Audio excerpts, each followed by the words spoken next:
Boa noite, pessoal. E aí, Vinícius? Boa noite, pessoal. Tudo bom? Como é que tá, Alexandre? Tudo ótimo, tá tudo tranquilo. E vocês, como é que passaram a semana? Tudo bem? E aí, Vinícius? A gente tem algum avisinho rápido, né? Não vai ser tão longo quanto na aula passada, mas muito rápido, só para a gente ver algumas coisas, porque lembrando que nesse final de semana tem a nossa primeira avaliação, né? Então, a primeira coisa que a gente vai passar é relembrá-los do conteúdo da prova. Então, hoje a nossa aula 4, lembrando que a prova é neste domingo, às 14 horas e 30 minutos, só que o conteúdo da aula de hoje, da aula 4, não vai ser cobrado em prova. Então, relembrando, conteúdo que cai na prova, conteúdo da aula 1, que foi aquele conteúdo de lógica e algoritmo, conteúdo da aula 2, que foram as formas de representação de algoritmos, e da aula 3, da nossa aula passada, falando sobre variáveis constantes e os tipos de variáveis, não é, Vinícius? Exatamente.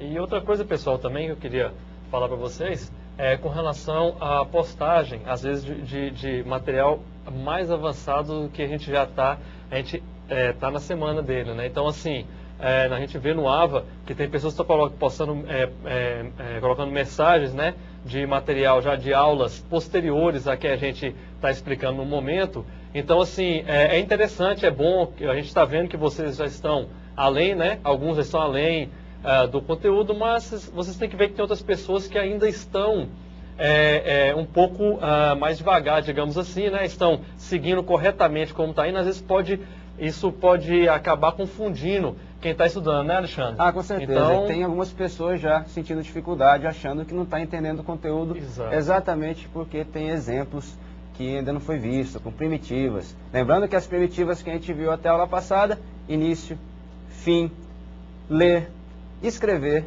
e os tipos de variáveis, além da atribuição de valores a variáveis.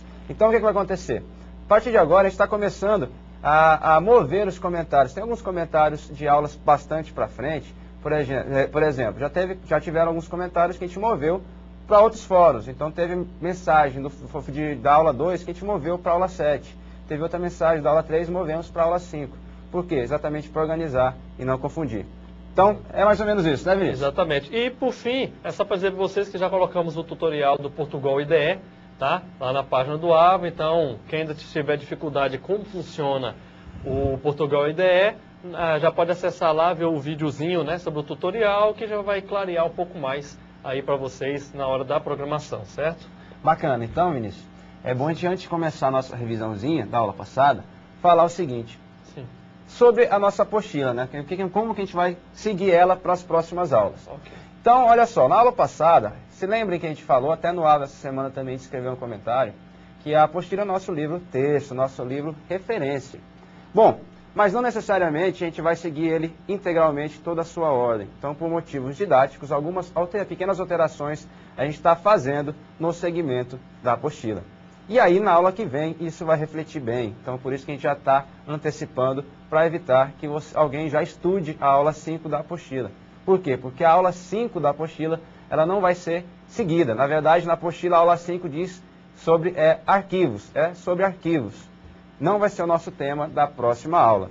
Para quem já viu no AVA, o conteúdo da próxima aula, a aula 5, é desvio condicional, que é uma estrutura de controle. Que, na verdade, esse conteúdo está na aula 6 da apostila, sobre estruturas de controle. Então, o conteúdo da próxima aula é desvio condicional, mais especificamente se, ou do inglês o if, é o se, né, Vinícius? Exato. E também fiquem tranquilos que é lógico que todo esse material, material complementar, será postado no portal. Então, assim, vocês não vão ser prejudicados em nada. A gente está trabalhando com tudo para que vocês entendam e aprendam a matéria como deve ser. Então, vamos lá, John? Vamos lá ver o que a gente viu da aula passada, uma né? revisãozinha, né? Beleza. Então, vamos lá. Então, vimos na aula 3 o que vimos. Primeiramente, a gente viu que as linguagens de programação permitem atribuir nomes diferentes a cada posição de memória, podendo ser variável ou constante. Então, lembrando que quando nós programamos, fazemos uso de memória. A gente falou isso na aula passada. Qual memória? Vocês se lembram? Memória RAM. Pelo menos nesse momento, a gente está preocupado com a memória principal. Até para exemplificar e facilitar isso, a gente citou gavetas, armários, se lembram? Então, naquela analogia que a gente fez, o armário seria a memória. Cada armário teria gavetas, ou seja, locais para onde fazer o armazenamento de dados. Então, cada gaveta a gente armazena e coloca os dados lá. Claro que cada gaveta tem a sua posição, sua localização. E aí, o que vai dentro dessas gavetas, ou seja, da posição de memória? Bom, os conteúdos que podem ser variáveis ou constantes, ou seja, o conteúdo pode variar ou não. Se variar durante a execução do algoritmo, é uma variável. Se não variar, uma vez definido, não varia o seu conteúdo, é uma constante. Se lembram disso? Até fizemos um videozinho, mostramos na aula passada, e esse videozinho está disponível no AVA para vocês assistirem, né, Vinícius? Exatamente. Mas só que esses dados, né, Alexandre, que a gente coloca nessas gavetas, precisa ter uma identificação, né? Ah, sim, com certeza. Correto? Então nós vamos ver um pouco dessa identificação. Vamos voltar aqui nos slides? Bom, identificador é o nome dado pelo programador a uma variável em sua declaração e serve para identificá-la no algoritmo. Ou seja, pessoal, então para que aqueles dados que nós introduzimos durante o programa possam ter uma veracidade, que a gente possa saber onde ele está, então nós identificamos esses dados com nomes, certo? Igual a gente fala, por exemplo, Vinícius, é um dado. Então eu posso atribuir esse dado a uma variável do tipo nome, certo, Alexandre? Assim, e lembrando que dar nome, identificar variáveis, você dar rótulos para variáveis, seria mais ou menos naquela analogia das gavetas e dos armários, o quê? Colocar etiqueta em cada gaveta, identificando o que vai ser armazenado ali. Ou seja, dar nomes a variáveis, a ideia desse identificador. Então, o que a gente pode fazer? Uma vez que a gente atribui nome, a gente não precisa mais saber o endereço da gaveta, a localização da gaveta. E a gente falou também sobre isso, sobre a postagem de cartas, a entrega de cartas pelos correios. Então, é muito mais cômodo para a gente, ao invés de ter que informar endereço para alguém falar, quando você vai pedir informação, ninguém te passa. Ah, vá até o CEP 77-020-480. Não, te passa o nome da rua, o número da casa, o nome do bairro, porque é algo mais fácil de se trabalhar. E na programação também é assim. Identificadores são os nomes das variáveis. Quando você atribui um nome a uma variável, uma constante, um identificador, você não tem mais a necessidade de saber o endereço da posição de memória que aquele conteúdo está armazenado. Lembrando que o endereço da posição de memória está em hexadecimal. Conteúdo da aula passada, né, do Carlos Henrique e do Evanderson. Então, bacana. Lembrando que o identificador facilita a gente, a nossa vida na programação. E aí, Vinícius, a gente pode começar a ver o seguinte, relembrar. Existem algumas regras, algumas restrições, né, quanto ao uso do identificador. Sim. E essas regras que fazem com que a gente não poste qualquer nome, a gente não poste qualquer nome de variável no algoritmo, porque essas regras têm que ser seguidas e isso facilita a programação. Então, vamos ver, Alexandre, quais são essas regras? Vamos ver algumas regras aí. A primeira delas, se vocês se bem lembram, é que o identificador, ou seja, o nome da variável, deve começar com um caractere alfabético, sendo uma letra de A a Z, maiúscula ou minúscula, ou ainda o caractere, o símbolo underline ou underscore, aquele símbolo parecendo com sublinhado, somente o tracinho embaixo. Ou seja, começa com algum desses símbolos. Após esse símbolo, o nome da nossa variável, ou seja, o identificador, o nome da constante, deve ser seguido obrigatoriamente por mais caracteres alfabéticos de A a Z maiúsculo ou minúsculo, ou símbolos numéricos, dígitos numéricos de 0 a 9. E aí tem uma restrição, não devemos o que, Vinícius? A gente não devem ser usados caracteres especiais, então interrogação, cerquilha, coisas do gênero como arroba, porque se vocês forem verem no slide, os caracteres especiais às vezes podem ser caracteres da própria ferramenta, então são utilizados por eles, são caracteres que são desenvolvidos e utilizados por aquela linguagem exclusiva, tá? Então não utilizem interrogação, cerquilha, arroba, porque a ferramenta Portugal não aceita esse tipo de caractere, como outras linguagens também. E aí na sequência, Vinícius, a gente viu os tipos de variáveis. Que a gente tem alguns tipos de variáveis. Se lembram disso? A gente fez até um videozinho. E aí, quais são os tipos de variáveis, Vinícius? Vamos lá acompanhar? Vamos lá. Nós temos o quê? O tipo inteiro, né? Então, ou seja, só variáveis do tipo único, exclusivo, inteiro, né? Só dados inteiros. Variáveis também do tipo real, então aí fracionários, que a gente, 2,5, 3,5, ou seja, números do gênero, inteiros também, né, claro. Texto literal, né, então, por exemplo, Vinícius, Alexandre, ou seja, textualmente, né, palavras, E, por fim, os lógicos, que são o quê? Verdadeiro ou falso, são biestáveis, correto, Alexandre? Sim, só tem duas situações possíveis de serem, de acontecer. A porta está aberta, fechada, a luz está acesa ou apagada. E aí, Vinícius, seria interessante agora a gente fazer alguns exemplos em Portugal. Se lembra na aula passada que a gente fez alguns exemplos? Foi um pouco corrido, é verdade. Vamos tentar relembrá-los e tentar fazer um pouquinho mais calma no Portugal esses exemplos. Vamos acompanhar aí, pessoal. Então, vamos fazer o primeiro exemplo e esses exemplos estão disponíveis lá no nosso AVA. Então, para quem acessou, no conteúdo da aula 3, esses exemplos já estão disponíveis. Primeiro então, o que eu estou fazendo aqui? Repare que essa primeira linha é uma primitiva. Se lembram da primitiva início? Então, obrigatoriamente, para escrever um programa, um algoritmo no Portugal IDE, a gente tem que começar com essa primitiva, sempre escrever no início, para iniciar o programa. E sempre para terminar um programa, olha só o que eu escrevi no final, fim, bem intuitivo, né? Então a gente para começar a escrever um algoritmo no Portugal IDE, sempre com a primitiva início, e na última linha, a última coisa, fim, a primitiva fim. E aí no meio aqui a gente coloca exatamente a descrição do nosso algoritmo, os passos necessários para resolver um problema. Então olha só, nesse primeiro problema, nesse primeiro exemplo, vamos fazer um exemplo de constante. Então constante, estou declarando uma constante. Olha só, para eu declarar uma constante, lembrando que constante é um tipo de dado que não varia durante a execução do algoritmo. Então eu vou declarar uma constante.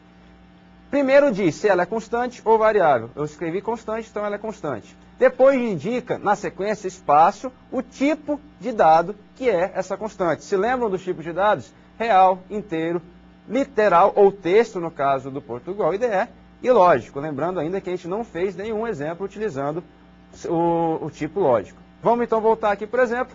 Eu disse que essa constante tem o tipo inteiro, e aí eu preciso na frente, na sequência, espaço, dizer qual o nome dessa minha constante. Eu vou colocar então meses. E aí, vocês se lembram do símbolo de atribuição, ou seja, definir um valor, dar um valor para essa constante, como é que eu faço? É aquele símbolo de atribuição, ou seja, menor que, seguido de um tracinho, do menos, do if, enfim, como vocês preferirem chamar. Esses dois símbolos, menor que, junto com o if, é a atribuição. Então, nesse momento, eu atribuo o número inteiro, 12, para a constante meses. Uma vez que eu defino isso, essa constante meses não pode mais sofrer alteração o seu valor durante a execução desse algoritmo. Depois eu vou definir uma outra constante. Então, primeiramente, escreve constante. Se fosse variável, escreveria variável. Na sequência, descreve o tipo de dado que vai armazenar. Eu quero armazenar agora o valor do π. Então, o π é um valor real. Minha variável é uma constante que tem o tipo real e o nome dela é π. Então, eu vou pôr para armazenar o valor do π aproximadamente 3,14. Beleza. Eu só quero definir essas duas constantes nesse momento. E eu vou pedir, então, agora para escrever. Se lembram dessa primitiva? Escrever. Primitiva escrever. Vai escrever uma mensagem na tela do computador, no monitor. O que eu quero escrever? Eu quero só mostrar para vocês que, se eu digitar aqui escrever meses, ela vai imprimir na tela, exibir na tela o conteúdo armazenado na constante meses, que a gente definiu no início do nosso algoritmo. Qual o valor? Olha lá em cima. Cadê? Aqui, nessa linha, a gente definiu com a constante meses igual a 12. Então, teria que escrever 12, né? Depois eu vou mandar escrever uma quebra de linha. Vocês se lembram qual que é a quebra de linha? Barra N. Barra N é a quebra de linha. Essa barra invertida, N, vai fazer pular uma linha para não escrever na frente do meses, para não ficar tão feia a exibição. Não é algo obrigatório, mas só para facilitar a nossa visualização. E por último, eu vou mandar escrever π. Olha só, eu estou escrevendo π. Esse valor está armazenado numa posição de memória, numa gaveta. Só que eu não me refiro a essa posição de memória por um endereço, um número hexadecimal, mas por um nome. Então, está escrito o nosso algoritmo. Vamos executar ele para ver o que vai acontecer? Executou. Olha só, na primeira linha aqui embaixo, imprimiu 12, que é o quê? O valor definido na constante meses. Então significa que eu, ao digitar escrever meses, ele exibe o conteúdo armazenado na constante meses. Eu não preciso me referir a ela através de um número hexadecimal, que seria o seu endereço. E na sequência quebrou a linha, né, para escrever na linha de baixo, e imprimiu 3.14, que foi o valor real, valor fracionário que a gente definiu para o π. Vamos fazer um outro exemplo aqui então? Um outro exemplo para mostrar que constante não pode alterar seu valor. Só acrescentar mais uma linha no final do nosso programa. Seguir esse mesmo exemplo. A gente vai acrescentar o seguinte: tentar atribuir à constante meses um outro valor. Então eu digito meses, que é o nome da constante, o símbolo de atribuição, menor que, seguido de um hífen, um tracinho, e o valor que vai ser atribuído, 11. E agora? O que será que vai acontecer? Eu acabei de falar que a constante não muda. Será que vai funcionar? Rodou. Olha aí o que aconteceu. A gente fez esse exemplo na aula passada. Deu um erro de execução. Olha o que está falando. Instrução. Meses recebendo 11. O erro está nessa instrução. Porque essa instrução não poderia acontecer. Qual que é o erro? Que o símbolo, no caso meses, é uma constante. E por isso não pode receber valores. Já foi atribuído anteriormente o valor para ela. Não pode variar. Então, houve um erro de execução. Então é bastante interessante a gente observar isso daí. Vamos fazer mais um exemplo aqui. Eu vou aproveitar o início e o fim, lembrando que todo algoritmo em Portugal IDE tem que começar com o início e finalizar com a primitiva fim. E aí eu vou escrever agora no meio, eu vou declarar agora variável, ao invés de declarar constante, declarar variável. Para eu declarar variável, a primeira coisa a se fazer, digitar variável, ao invés de constante, obviamente agora variável. Qual o tipo da variável? Eu quero armazenar meu nome. Qual o tipo? Alguém se lembra? É a variável do tipo texto. E aí eu vou colocar um nome, um identificador da variável que fique mais coerente com o que eu quero armazenar. No caso, obviamente, nome. E vou atribuir a essa variável o meu nome, Alexandre. Beleza. Na sequência, vou declarar uma outra variável que vai armazenar minha idade. Qual é o tipo de dados que eu armazeno uma idade? É um tipo de dado numérico, mas aí, é inteiro ou real?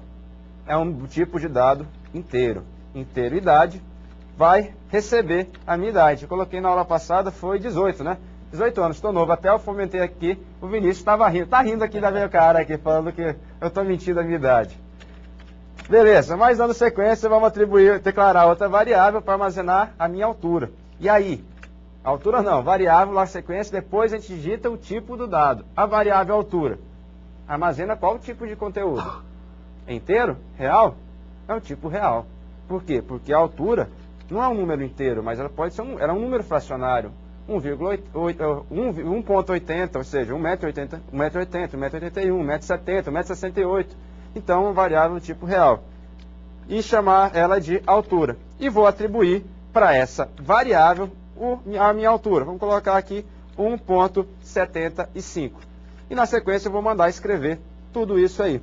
Então vai lá, escrever a primitiva para exibir mensagem na tela. Escrever nome, 2 pontos, espaço, ou seja, vai escrever isso que está exatamente da mesma forma que está entre as aspas, vai exibir na tela. Para continuar exibindo alguma coisa, eu tenho que separar por vírgula. Por quê? Porque agora eu quero exibir o conteúdo de uma variável, da variável nome. Separo por vírgula. Na sequência, eu separo por vírgula novamente, porque eu quero exibir uma outra mensagem, só que na linha abaixo. Para dar quebra de linha, lembrando, /n. E na sequência, eu coloco para exibir o conteúdo da idade.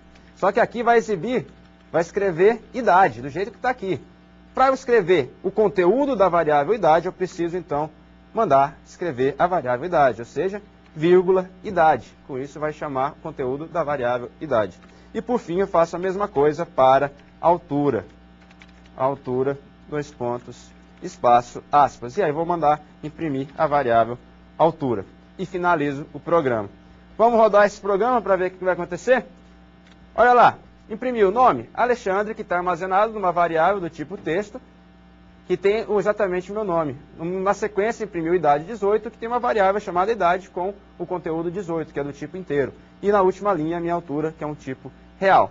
Bom, para finalizar, vou adicionar aqui, para eu mostrar como o conteúdo de uma variável aceita mudanças, ao contrário da constante, vou mudar o nome dar um outro nome. Olha lá, variável nome vai receber agora o nome de uma outra pessoa. Uma pessoa que está do meu lado aqui, Vinícius. Então, agora a variável nome vai receber o conteúdo Vinícius. Nessa gaveta, ou seja, nesse local que está definido como nome, tinha o meu nome, Alexandre. Nesse momento eu quero que substitua, não tenha mais o meu nome, mas sim o nome Vinícius. Na sequência eu faço a mesma coisa para idade. Faz o seguinte, eu vou pedir então, vai ficar mais fácil, vou pedir para ler o nome. Se lembram para que serve a primitiva ler? A primitiva ler serve para eu entrar um dado, ou seja, vai chamar para eu digitar qual que é o nome. Então fica mais legal, já que a gente não fez nenhum exemplo desse tipo, né? Fez só de atribuição no próprio código-fonte, vamos fazer um exemplo desse tipo agora para facilitar. E na última linha eu vou escrever, exibir o resultado. Na verdade é a mesma coisa de cima, então eu vou copiar e colar embaixo, para poupar trabalho. Isso, beleza. Vamos rodar e ver o que vai acontecer.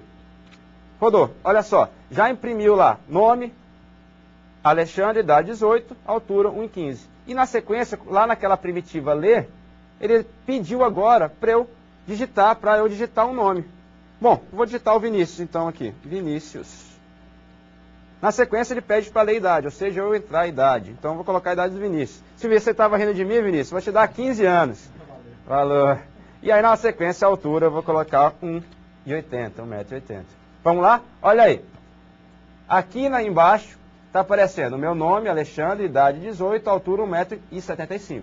Foi o que estava para exibir e imprimir antes de eu fazer as alterações.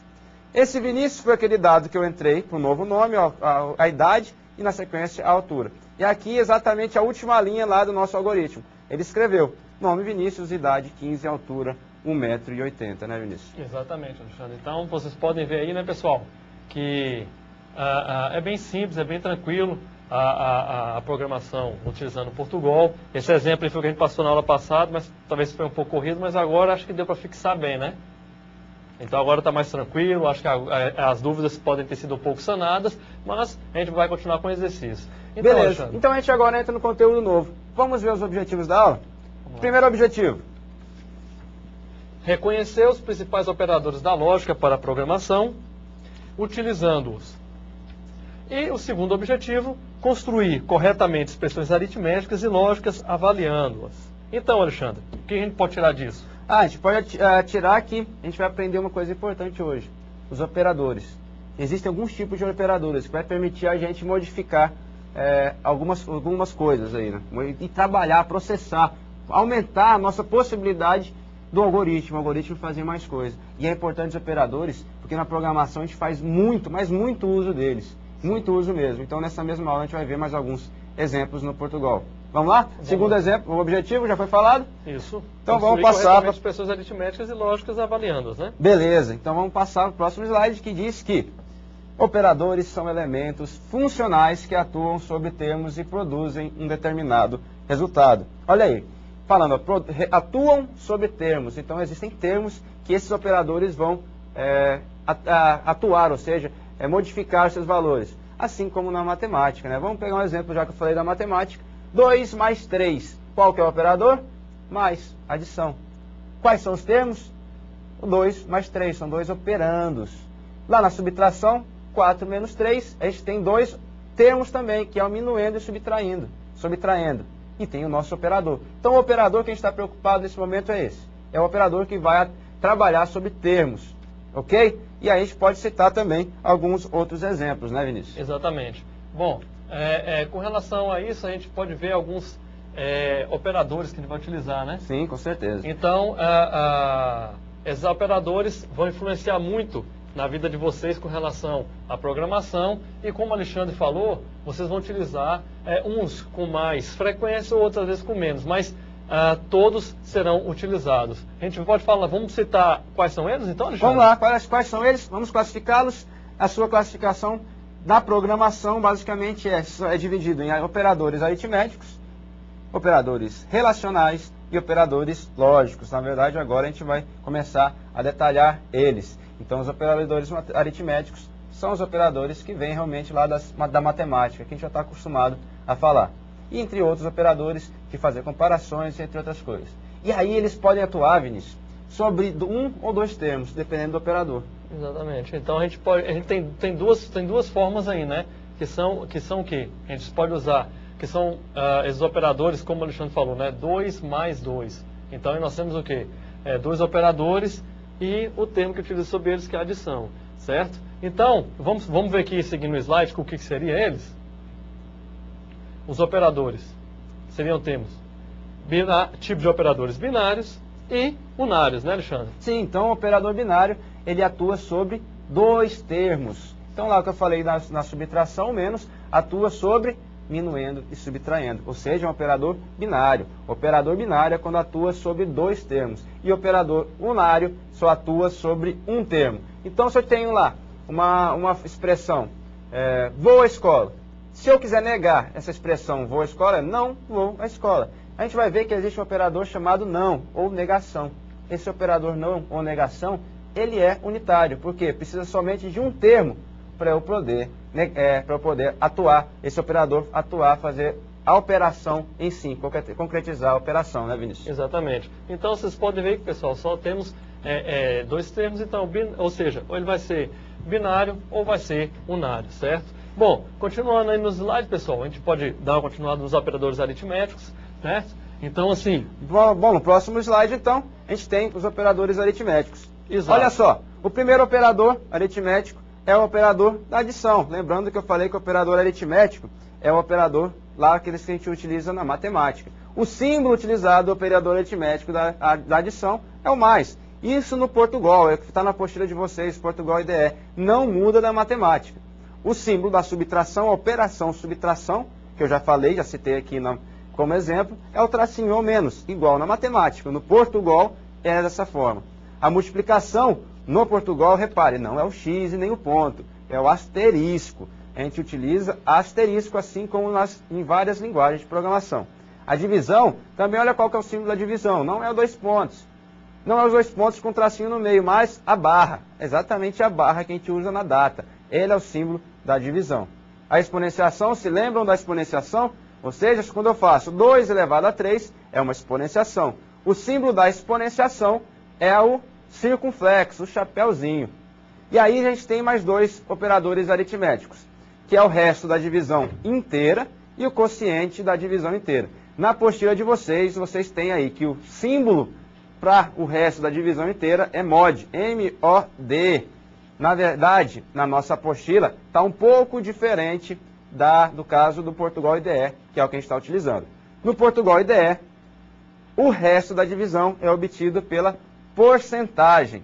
Então, a gente coloca um operador, porcentagem, outro. Então, 2, porcentagem 3, a gente obtém o resto da divisão de 2 por 3. É o símbolo do Portugal IDE. E o quociente da divisão inteira, nossa última linha, também não é o div no Portugal IDE.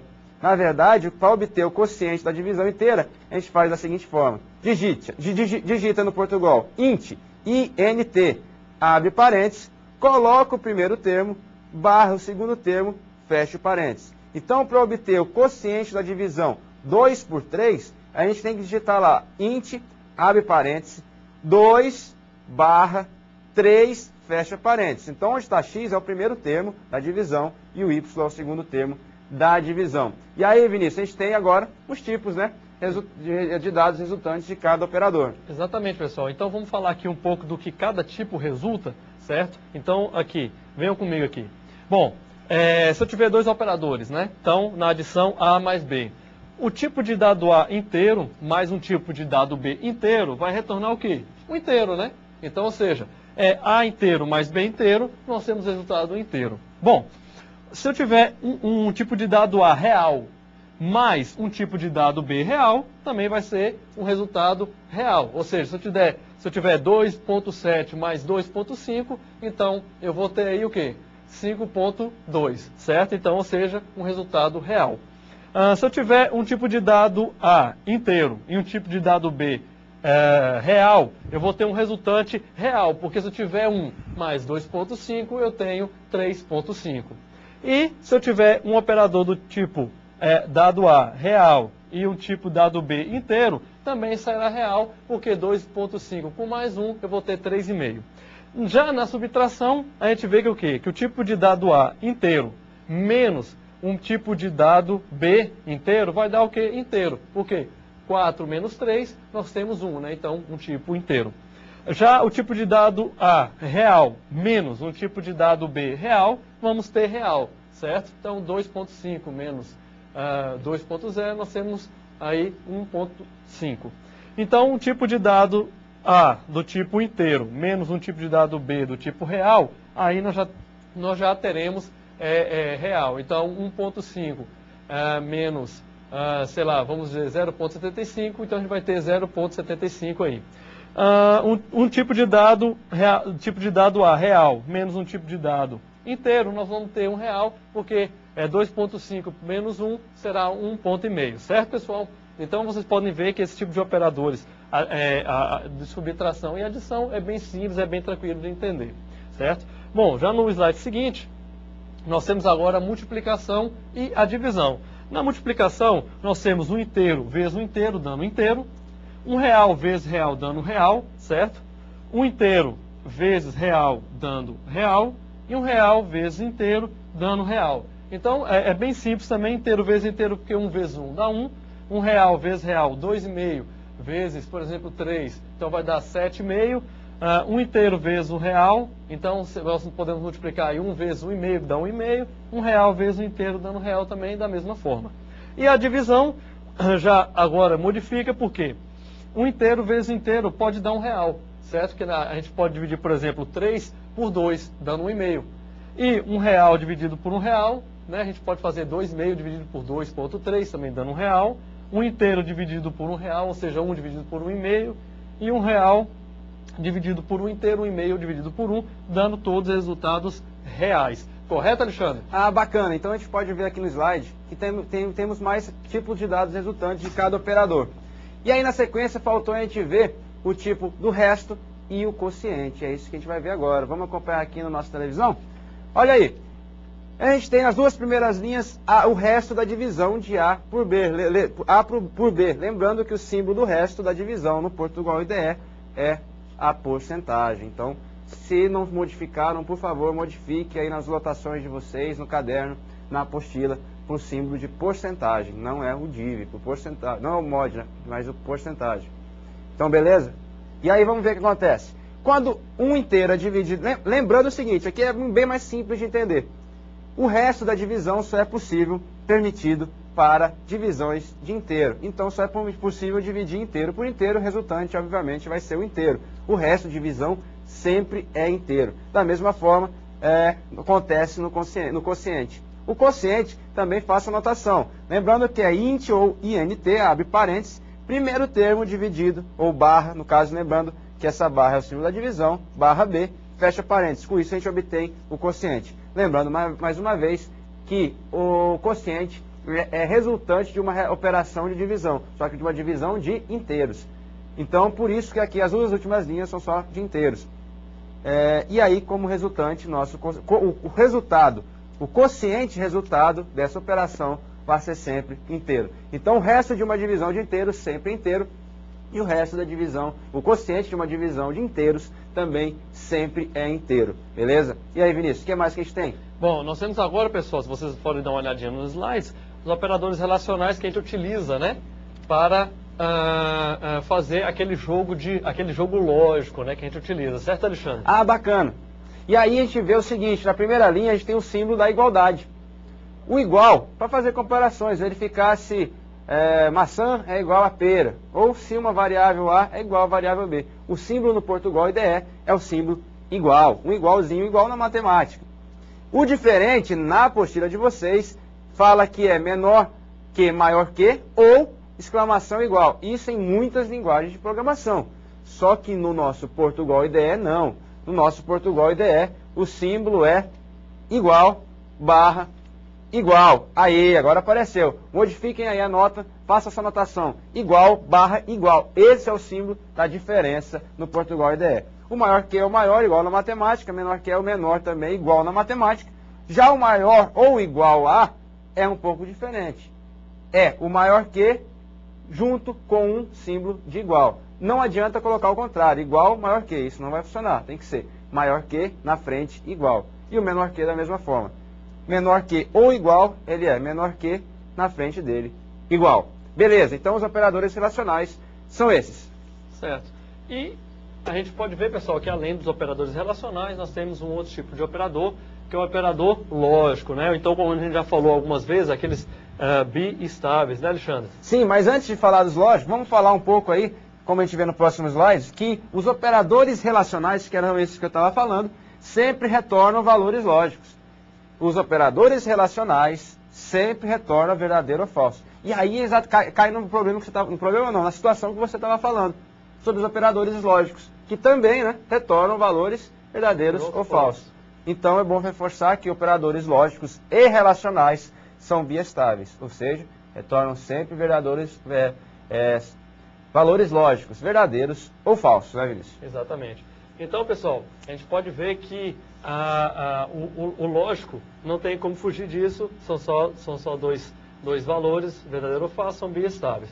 Continuando nos slides, a gente pode notar que... As comparações, né? Exatamente. Se os termos forem numéricos, a comparação é feita com base no seu valor, né, Alexandre? Então, ou seja, com base no resultado que será resultante daquela operação, como a gente mostrou lá quando nós inserimos lá o valor 1,80 de altura do Alexandre, a idade dele. Então, seu valor resultante dentro daquilo lá, correto, professor? Beleza, beleza. Então, a comparação, no caso, os símbolos de comparação são esses relacionais, maior que, menor que, maior, menor, igual, diferente. Quando é feita a comparação por símbolos, por valores numéricos, compara-se o seu valor numérico. Então, verificar se 2 é menor que 3, 2 é igual a 3, 2 é diferente de 3, de valores numéricos. Voltando para o slide, a gente tem que, se os termos forem texto do nosso Portugal IDE ou literais da apostila, a comparação é feita seguindo a ordem alfabética, e não na ordem de verificação numérica. Como assim comparação alfabética? A não vem antes alfabeticamente de B? Então, se eu comparo uma variável texto que tem o valor A e outra B, o A vai ser menor do que B. Certo? E aí eu posso fazer isso por nomes também. Por exemplo, Vinícius, né? Vinícius e Alexandre. Qual que é menor? Vinícius ou Alexandre? Qual que é maior?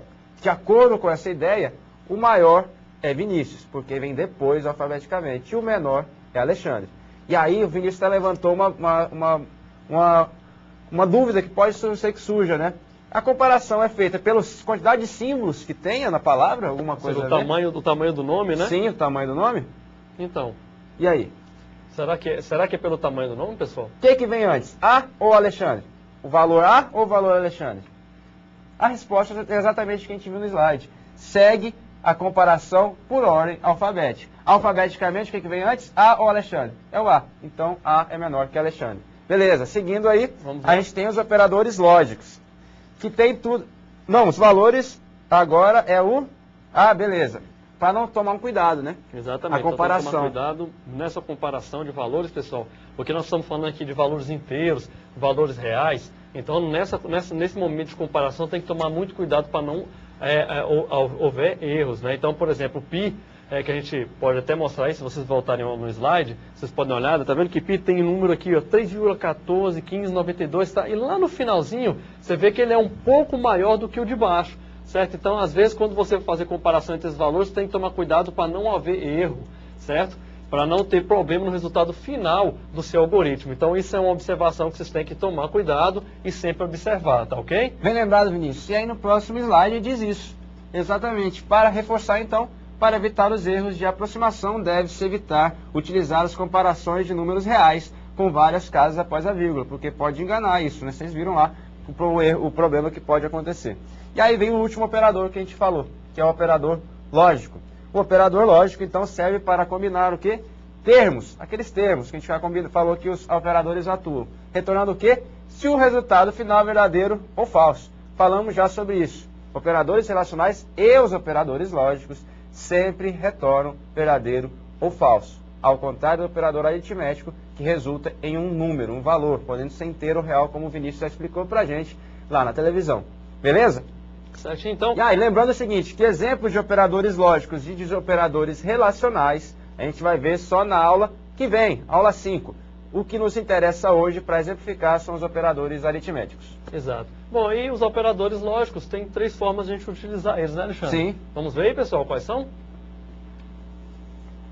Bom, então os operadores lógicos nós temos o E, do inglês AND, ou do inglês OR, ou não, do inglês NOT, né? Então, ou seja, esses operadores que a gente vai ver, como o Alexandre falou, mais na próxima aula, especificamente porque vai facilitar o aprendizado de vocês, isso aqui é só uma explanação de quais operadores lógicos nós temos. Bom, pessoal, depois ver de que forma operadores lógicos são, a gente vai dar uma explicação melhor para vocês, só para vocês terem um pouco de entendimento. Então, dê uma olhadinha no slide. Beleza, Vinícius. Aí no slide a gente tem agora os tipos de dados resultantes de operações lógicas. Então isso aqui tem na apostila de vocês. Como a gente falou, vai exemplificar mais na próxima aula, então vamos passar rapidamente aqui por cima. Olha aí a primeira linha. O operador lógico E atuando sobre dois valores A e B, 2 variáveis podem ser. Se A for verdadeiro e B verdadeiro, o tipo resultante é verdadeiro. Se A for verdadeiro e B falso, o resultante é falso. Se A é falso e B verdadeiro, o resultante é falso. E A falso e B falso, o resultante é falso. Então não vamos nos preocupar agora com isso. Tem essa tabelinha na apostila de vocês. Como a gente não vai utilizar agora, exemplificar agora, a gente discute mais detalhadamente ela na próxima aula, nas próximas aulas, né, Vinícius? Exatamente. Bom, pessoal, então vamos continuar aí dando sequência à nossa aula, certo? No próximo slide, nós temos o operador de concatenação. Esse operador é usado para concatenar, em outras palavras, juntar 2 valores ou variáveis do tipo texto literal. Então, na verdade, os operadores de concatenação, pessoal, a gente só visou aqui a mostrar para vocês que ele existe em algumas linguagens de programação, só que no Portugal, infelizmente, nós não temos essa concatenação. Então, por exemplo, você tem o nome, né? Vinícius Miranda Rios, que é o meu nome. Então, eu posso concatenar uma variável do tipo texto Vinícius com outra variável do tipo texto Miranda e outra Rios e formar o meu nome, certo? Mas é só mesmo para exemplificar, correto? A gente vai utilizar esse operador de concatenação na disciplina de algoritmos, próximo módulo desse semestre, quando entrar na linguagem de programação C. Exato. Então, beleza, vamos dando continuidade aí. Agora a gente vê as expressões, não é isso? Exatamente. Então, o que é uma expressão? Com o uso de operadores é possível construir expressões, assim como na matemática. Então, a gente pode combinar vários operadores, seja ele aritmético, relacional ou lógico, em uma mesma linha, colocar lá 2 mais 3 menos 4, ou seja, utilizamos 2 operadores. Vários operadores formam uma expressão. Então, 2 mais 3 é uma operação, 2 mais 3 menos 4 é uma expressão. E aí pode fazer isso com operadores lógicos e relacionais também. Exato. Dando sequência, né, professor? Sim. Então, uma expressão, uma combinação de variáveis. Como já falei, pode ser constantes, operadores também, sendo aritmético, relacional ou lógico. E aí, na sequência, tem outro slide que diz que uma expressão... Não, já falamos sobre esse. Ou não? Não falamos, agora é Exato. esse. A complexidade de uma expressão é determinada pela quantidade de operadores e termos, ou seja, diretamente proporcional. Quanto mais operadores, quanto mais termos, mais complexa, obviamente, vai ser a expressão. Então, muito cuidado, né, Alexandre, com o tamanho das expressões utilizadas, sempre ficar atento, né, para não ter nenhum erro na hora da compilação do programa. Sim, quanto maior a expressão, mais problemas pode aparecer lá, então tenha cuidado. Com certeza. Continuando aí, pessoal. Bom, expressões lógicas e relacionais são aquelas cujo resultado da avaliação é o valor lógico, então verdadeiro ou falso, né? Então as expressões lógicas e relacionais aí pode ser verdadeiro ou falso, que vai ficar mais focado na próxima aula, que vocês vão ver como a gente pode trabalhar com esse tipo de expressões. Então nosso foco hoje são expressões aritméticas. E aí a gente vê o seguinte, que os operadores aritméticos são comumente utilizados para a formação de expressões aritméticas. A gente está preocupado com isso hoje. Ou seja, a gente vai exemplificar a utilização de expressões aritméticas no Portugal IDE. Então vamos adiantar e aí ver alguns exemplos, só para todo mundo entender o que é uma expressão aritmética. Primeiro exemplo de expressão aritmética. 4 mais 3 menos 2. Olha lá, tem 2 operadores. Atuando, então, vários operadores formam uma expressão. Depois, 2 menos A vezes B. Então, olha, a gente tem um número e variáveis no meio, constantes e variáveis misturando. Pode misturar constante e variável. Na sequência, 3 elevado a 2, exponenciação, mais 3 dividido por 10, menos 4. E o último exemplo, x vezes y, o resto da divisão de y por w, menos z. E aí agora, Vinícius, a gente tem um videozinho para clarear um pouco essa ideia aí, né? E apresentar a prioridade de operadores, que existe prioridade de como realizar as expressões. Vamos lá? Vamos lá.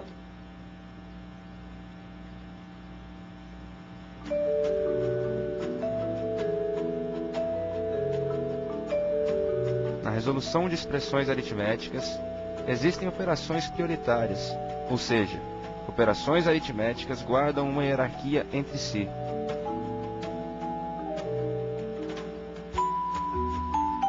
Vejamos a ordem de prioridade na tabela.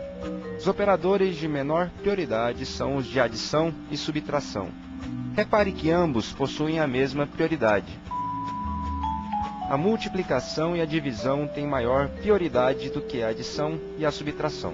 Sendo assim, em uma expressão aritmética do tipo 2 mais 3 vezes 4 menos 1, deve-se calcular primeiramente 3 vezes 4, para só na sequência ser realizada a adição e a subtração da expressão.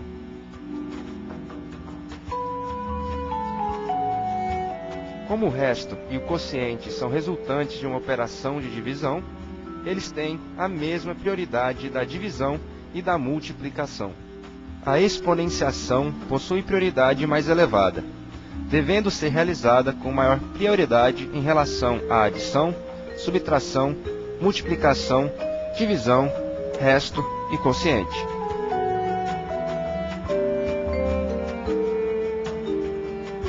Por exemplo, em uma expressão 2 mais 3 vezes 4 elevado a 2 menos 1, a exponenciação 4 elevado a 2 deve ser calculada primeiro. Na sequência, a multiplicação e só depois a adição e a subtração são realizadas. Contudo, se quiser mudar a ordem de prioridade, utilizamos parênteses, assim como na matemática. O uso de parênteses em uma expressão aritmética muda a ordem de prioridades de operações. Por exemplo, a expressão anterior, 2 mais 3 vezes 4 elevado a 2 menos 1, colocando-se a operação 3 vezes 4 entre parênteses, muda-se a prioridade. Agora, ao invés de realizar a exponenciação primeiro, realiza-se a multiplicação entre os parênteses. Em caso de empate, operadores da mesma prioridade, devemos resolver da esquerda para a direita, conforme a sequência existente na expressão aritmética. Vejamos exemplo. Na expressão 7 vezes o resto da divisão de 2 por 3, menos 4, os operadores de multiplicação e resto possuem mesma prioridade. Mas como a multiplicação aparece primeiro, da esquerda para a direita, deve-se executá-la primeiro e só em seguida o resto da divisão.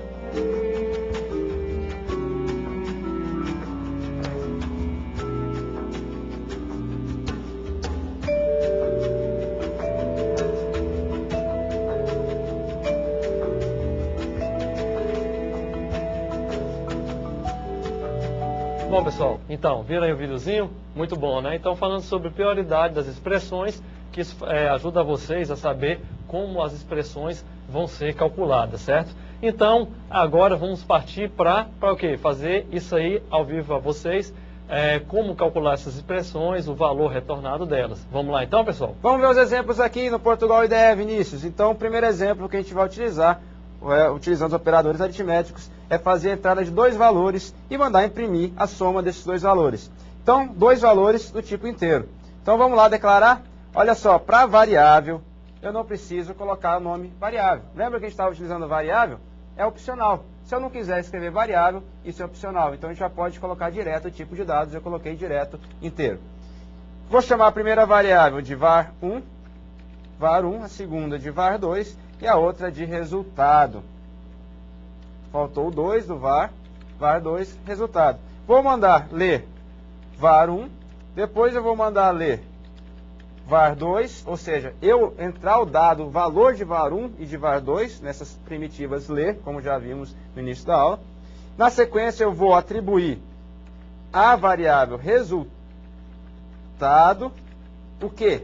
A soma, var1 mais var2. Olha aí o operador aritmético de adição. É simples utilizar igual na matemática.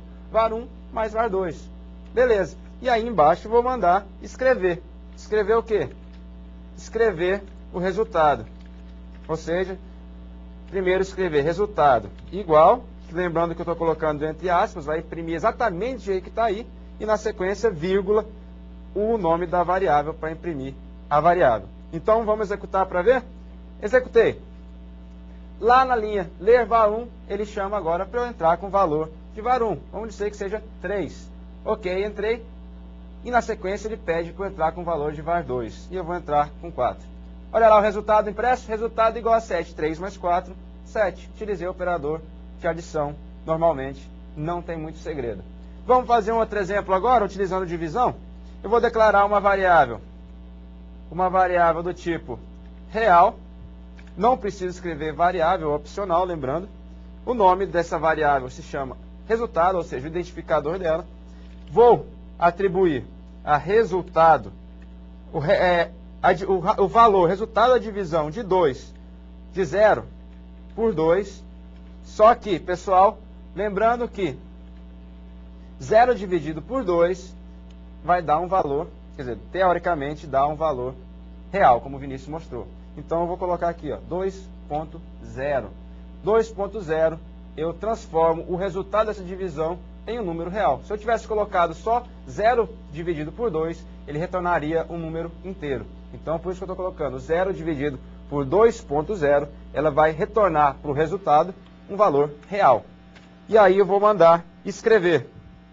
Escrever, entre aspas,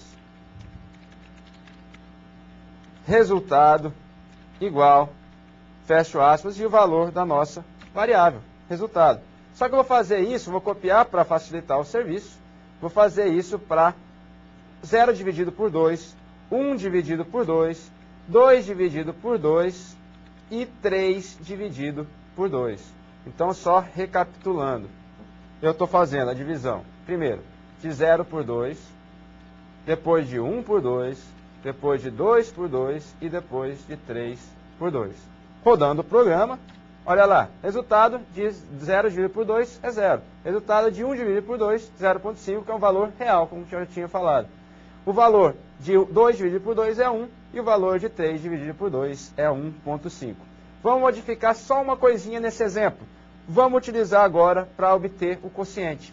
Como é que eu utilizo o quociente? Eu faço o seguinte, eu escrevo lá int, int, abro parênteses, coloco o primeiro termo, no caso 0, barra o segundo termo, 2.0, e fecho parênteses. Eu repito isso para as demais. Int, int, abre parênteses, 1 barra 2.0, que é a divisão, e fecho parênteses. E eu procedo da mesma forma nos demais. Beleza, coloquei nos demais. Vamos executar isso aí para ver o que vai acontecer? Beleza. Olá, o quociente da divisão de 0 por 2 é 0, da divisão de 1 por 2 é 0, o quociente da divisão de 2 por 2 é 1 e da divisão de 3 por 2 é 1. Então não confundam, por favor. Quociente é uma coisa, resultado de divisão é outra. E para finalizar, vamos utilizar o resto. Então o resto, só para diferenciar, como vocês já devem ter visto com o Carlos Henrique e com o Evanderson, o que é o resto, né, na conversão de números. Vamos ver hoje, né? Conversão de números. Ou viram na aula? Não, hoje é adição de números. Viram na aula passada. Então é 0, porcentagem 2, ou seja, o resto da divisão de 0 por 2. E eu faço da mesma forma. O resto da divisão de 1 por 2, utilizando porcentagem. De 2 por 2, utilizando porcentagem. E de 3 por 2, utilizando porcentagem. Rodei o exemplo. Olha lá o resultado. Lembrando que o resultado de quociente e de resto sempre vão valores inteiros. Então lá o resultado é de 0, de resto da divisão de 0 por 2 é 0, resultado resto da divisão de 1 por 2 é 1, de 2 por 2 é 0 e de 3 por 2 é 1. E aí a gente vai para o próximo exemplo. Próximo exemplo, então, a gente tem, vamos declarar duas variáveis, uma variável A e B. A, eu vou atribuir para ela 3. Vamos trabalhar com uma expressão agora. Vou declarar outra variável, B, que eu vou atribuir 4. E aí eu vou mandar escrever a expressão.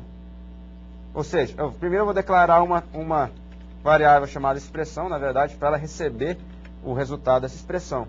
Então, olha só. Expressão vai receber 2 menos A vezes B, lembrando que o símbolo de vezes é o asterisco, e vou escrever na tela, escrever o que? A expressão, só para ver se está certo. Então vamos rodar, rodou, olha lá, valor da expressão menos 10. Por quê? Lembrem do vídeo a prioridade de operadores. Primeiro executa A vezes B. A é 3, 3 vezes B, B é 4, 12. 2 menos 12, 10. 2 menos 12, 10. Menos 10 no caso. Então está o resultado menos 10 correto. Da mesma forma a gente pode fazer com outro exemplo. A gente pode fazer o seguinte, mudar a ordem de prioridades como a gente viu no vídeo. Aqui a primeira coisa a ser executada é A vezes B. Se eu quiser modificar, eu posso usar parênteses. Se eu colocar o parênteses aqui, então vai executar primeiro 2 menos A, para depois executar a multiplicação. Resultado tem que ser diferente. Executei o programa, o algoritmo, menos 4, olha aí. 2 menos A, no caso A igual a 3, 2 menos 3, menos 1. Vezes 4, menos 4. Ok, confere. Para finalizar, só mais um exemplozinho. E aí a gente tem aqui uma variável inteiro, que eu vou chamar de expressão, que vai receber 3 elevado a 2 mais 3 barra 10 menos 4. 10 menos 4. Não, vou colocar... beleza. 10 menos 4. Então ele vai receber o valor inteiro. E vou mandar escrever na tela o resultado dele. Ou seja, escrever expressão. Escrever expressão. E vai escrever na tela. Vamos ver o que vai acontecer como resultado aí. Olha lá, 5. Resultado é 5. Confere. E aí, se eu quiser mudar a ordem de prioridade, primeira coisa que está executando, 3 elevado a 2. Depois, 3 dividido por 10. E depois eu faço a adição. Eu vou colocar os parênteses da mesma forma que está a prioridade, só que sem o uso de parênteses. Então, primeiro executa 3 elevado a 2. Depois, 3 dividido por 10. Depois, a soma do resultado da exponenciação e da divisão. E só depois o menos 4. Se eu rodar, tem que dar o mesmo resultado, 5. Então eu vou executar o programa. Olha lá o resultado, já executou 5, exatamente o mesmo valor. Beleza, e aí a gente apresenta na tela exatamente essa precedência dos operadores que vimos lá no... Isso é importante lembrar, as precedências dos operadores, porque influencia no resultado das operações. Não esqueça disso, né, Vinícius? Exatamente, pessoal. Então isso é de grande valor e espero que vocês tenham entendido essas prioridades, as expressões aritméticas, e na próxima aula nós veremos as expressões lógicas relacionais com mais afinco, que aí vocês vão entender o que a gente está querendo dizer. Certo, Alexandre? Entre em contato conosco. Boa prova. Valeu, pessoal. Até semana que vem. Até semana que vem. Um abração, hein?